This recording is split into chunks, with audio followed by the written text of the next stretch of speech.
lebih memilih mengimpor biji besi senilai ratusan miliar dolar, daripada bersedia mengembalikan besi tua seharga 1.000 yuan per ton.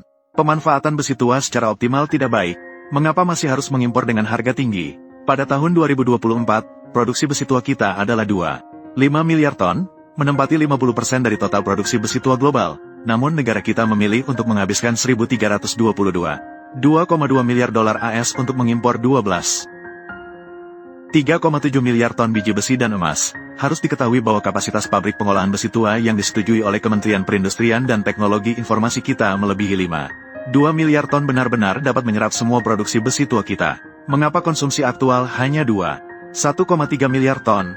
Maka kita perlu memahami terlebih dahulu tentang besi tua yang didaur ulang. Utamanya dibagi menjadi dua kategori besar, besi tua produksi pabrik baja dan besi tua dari masyarakat umum. Seperti besi tua produksi sendiri, yang terutama merupakan sisa-sisa dari proses produksi baja dan pengecoran. Di dalamnya tidak tercampur dengan elemen lain. Umumnya langsung dimasukkan ke dalam proses peleburan untuk digunakan. Saat ini, seiring dengan kemajuan teknologi baja kita yang terus berlanjut, jumlah besi tua produksi pabrik baja juga turun dari 60 juta ton di tahun 2021, menjadi 45,16 juta ton di tahun 2024. Selanjutnya mari kita bahas tentang besi tua dari masyarakat umum, yang dibagi menjadi besi tua dari pembongkaran dan besi tua dari proses manufaktur. Besi tua dari pembongkaran adalah yang dihasilkan setelah mobil dan bangunan mencapai masa pakainya. Ini juga merupakan sumber utama besi tua, dengan proporsi sekitar 60%. Sedangkan besi tua dari proses manufaktur adalah yang dihasilkan saat produksi mobil, kapal, dan mesin. Jika dibandingkan dengan besi tua dari pembongkaran, kualitasnya akan lebih baik, dan juga lebih mudah untuk didaur ulang. Namun kenyataannya adalah, konsumsi daur ulang besi tua di negara kita terus menurun. Pada tahun 2020, total besi tua di negara kita adalah 2,6 miliar ton, di mana 2,53 juta ton besi tua terpakai, tetapi kini jumlah yang terpakai hanya 2,13 miliar ton. Ini tentu membuat kita bertanya-tanya, bukankah menggunakan 1 ton besi tua bisa mengurangi sekitar 1,6 ton emisi karbon? Mengapa konsumsi besi tua kini semakin menurun? Pertama-tama, ini adalah masalah dalam pengolahan. Karena sumber besi tua dari masyarakat umum sangat beragam. Saat didaur ulang, biasanya mengandung kotoran seperti lapisan minyak dan gas. Diperlukan transportasi terpusat untuk pemotongan dan penghilangan kotoran. Selama periode ini juga diperlukan banyak tenaga kerja dan peralatan.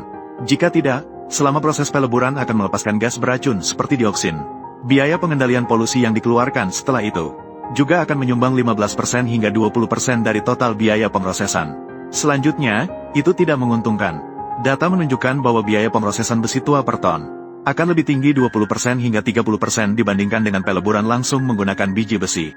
Belum lagi kualitas biji besi impor yang lebih tinggi dapat dengan cepat diubah menjadi produk baja bernilai tinggi.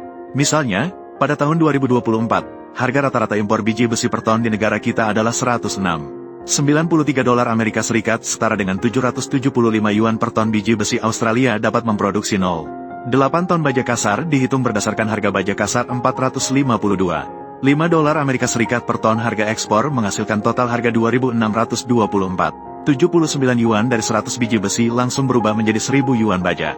Dapat dilihat betapa tinggi nilai tambah produknya. Dan harga pengembalian besi tua juga tidak rendah. Misalnya saja, harga pengembalian 1 ton besi tua di Chengdu telah mencapai antara 3.000 hingga 4.500 yuan Tiongkok. Terakhir, pemanfaatannya cukup merepotkan. Besi tua dan besi tidak sama. Berdasarkan standar nasional, kadar karbon umumnya lebih besar dari 0,2% untuk besi bekas, kurang dari 0,2% adalah besi tua, yang berarti besi tua lebih mendekati besi murni. Sementara besi bekas mirip dengan besi cor. Kadar karbon tinggi dari besi bekas membuatnya saat dimanfaatkan masih memerlukan penggunaan teknologi seperti proses konverter untuk melakukan proses penghilangan karbon. Sedangkan besi tua cocok untuk peleburan di tungku listrik, seperti 2,5 juta ton besi tua menghasilkan 1,7 juta ton baja kasar digunakan untuk membuat baja struktural berkekuatan tinggi dan komponen mekanik presisi. Sementara besi bekas diolah menjadi produk bernilai tambah rendah seperti pipa besi cor untuk alat pertanian. Pengembalian yang begitu kompleks. Perusahaan peleburan baja untuk mengendalikan biaya tentu saja lebih cenderung menggunakan biji besi impor.